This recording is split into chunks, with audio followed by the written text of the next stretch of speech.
Hello everybody and welcome to this episode of Battlefield 3 Tips and Tricks with Wheezy. I am Wheezy, and I'm going to let this video introduce itself. Oh, he's on the second floor. I got it. That's what I love about people who use laser sights, and it's also the reason I never use laser sights, because it just shows you, shows the enemy right where you are. So there you have it. This video is going to be about the dangers of using laser sights. And for those of you who aren't aware of the benefit of using a laser sight in Battlefield 3, the advantage that it provides you is increased hip-fire accuracy.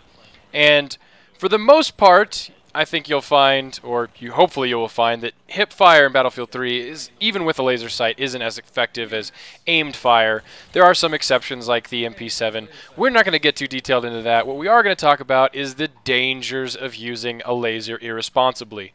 So this video isn't even necessarily to discourage you from using a laser. And I say lasers because that's what's highlighted in this, because it's this bright red light. There you can see I saw that signal flash in that window, so I know to take cover and take out the target. But this also applies to flashlights and in some cases also sniper scopes.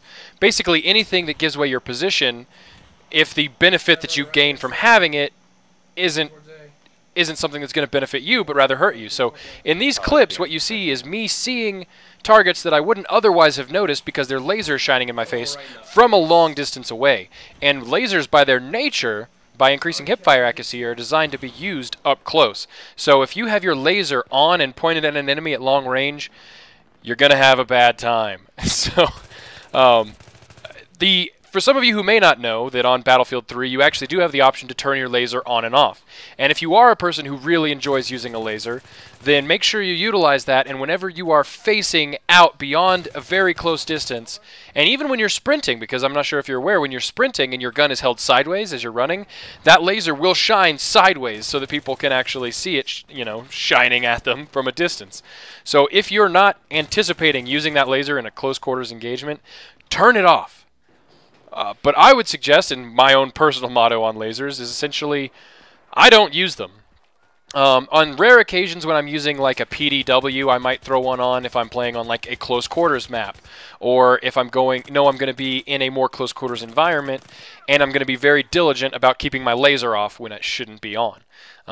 But for that reason, and because I prefer aimed fire in general, I typically stay away from the laser attachment and flashlight attachment entirely. Because the benefit gained from it, for me, isn't worth the potential problems of using one irresponsibly, like this guy here. And I've just had too many bad experiences where I've killed enemies because they have a laser. So who knows how many times it's happened to me when I've been using one. But let's just say that I prefer aimed fire in pretty much all instances anyway. And in the instances where I don't, i.e. extreme close range, then I have found that laser hip fire and regular hip fire, even hip fire with a heavy barrel or a flash suppressor, which decreases your hip fire accuracy, is roughly as effective in that if you're caught in close quarters hip firing, rate of fire is going to win more often than accuracy. So the trade-off for wins you might have in that extreme close range with a laser sight versus not having a laser sight, for me, aren't worth the danger that it poses to you. Like, again, you see how I didn't have any idea where this guy was and he had to jump on me, but he has a laser on his sniper rifle, and that's a very important point. If you ever use a laser on a sniper rifle, you are doing it wrong. Sniper rifles should never, ever be hip-fired for any reason. I know that it's tempting when you have that open attachment slot and maybe all you have unlocked is the laser to throw something in the slot, but I beg you, please don't. This last clip I left you was either a flashlight or a sniper scope. I think it was a sniper scope, but just to give you an example, how that can also give your position away.